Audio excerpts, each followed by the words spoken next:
Assalamualaikum warahmatullahi wabarakatuh. Perkenalkan, nama saya Susanti, NPM 501990. Baiklah, di sini saya akan memaparkan materi yaitu mengenai analisis strategi pembelajaran IPS kelas tinggi SD.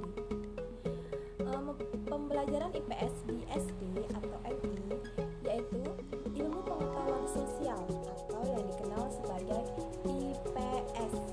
Itu merupakan pembelajaran yang menganalisis dan mempelajari masalah sosial dari berbagai aktivitas dalam kehidupan sosial. Dalam standar isi IPS itu diharapkan peserta didik mampu memunculkan sikap peka terhadap persoalan yang terjadi di lingkungan masyarakat. Kemudian tujuan dari pembelajaran IPS itu yaitu agar siswa memiliki rasa kepedulian terhadap lingkungan sosialnya melalui pemahaman terhadap nilai kebudayaan. Kemudian selain itu, dia mampu memahami konsep dasar yang dipelajari dari ilmu sosial. Kemudian memahami dari berbagai potensi untuk mengembangkan diri siswa. Kemudian pembelajaran IPS itu melatih anak didik untuk menghasilkan warga negara yang mampu untuk memecahkan masalah, yaitu berdasarkan pemikirannya serta berdasarkan moral dan juga nilai yang terbentuk. Kemudian yang selanjutnya yaitu pembelajaran IPS dalam kurikulum 2013. Dalam kurikulum 2013, pembelajaran IPS diintegrasikan pada kompetensi dasar disiplin ilmu lain yang dihubungkan melalui keterikatan topik atau makna. IPS mempunyai tempat yang sama dengan disiplin ilmu yang lain. Meskipun konsep belajar dilakukan secara tematik, namun kompetensi dasar untuk IPS tetap terpisah dengan kompetensi dasar yang lain. Kemudian yang selanjutnya, analisis strategi pembelajaran IPS SD kelas 5. Hasil penelitian berdasarkan data penelitian serta hasil analisis data dan refleksi pada siklus 1, yaitu dengan mengacu kepada indikator keberhasilan yang ditetapkan bahwa ketuntasan belajar siswa itu pada siklus 1 belum mengacu pada indikator keberhasilan yang telah ditentukan. Kemudian penerapan model pembelajaran berbasis masalah dalam meningkatkan hasil belajar IPS hendaknya mencakup hal-hal sebagai berikut.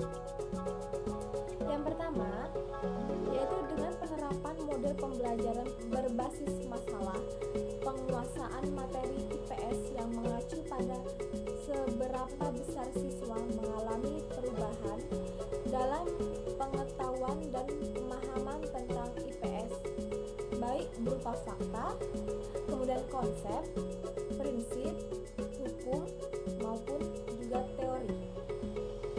Kemudian yang kedua, yaitu penguasaan proses ilmiah atau proses IPS mengacu pada sejauh mana siswa itu mengalami perubahan dalam kemampuan proses keilmuan yang terjadi atas keterampilan proses IPS.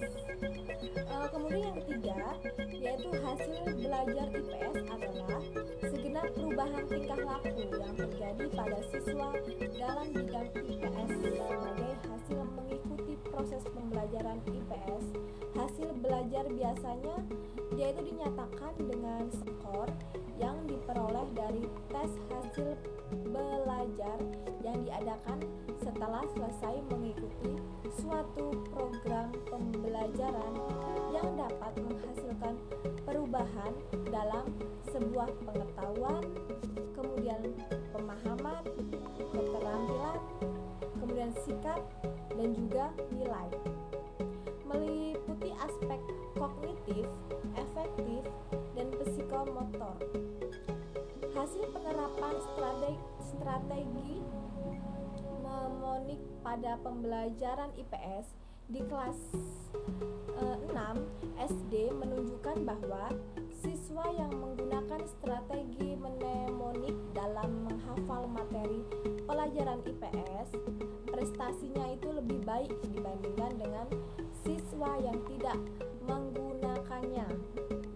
Prestasi tersebut ditunjukkan dengan nilai perolehan hasil evaluasi pelajaran IPS, yaitu rata-rata dan simpangan baku nilai evaluasi yang menggunakan strategi mnemonik.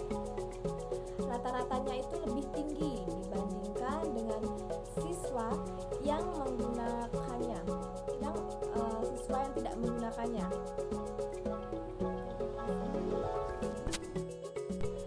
Baiklah, itulah tadi yang hanya dapat saya sampaikan. Apabila ada kata salah dan kurang, saya mohon maaf. Kepada Allah saya mohon ampun. Saya akhiri, wassalamualaikum warahmatullahi wabarakatuh.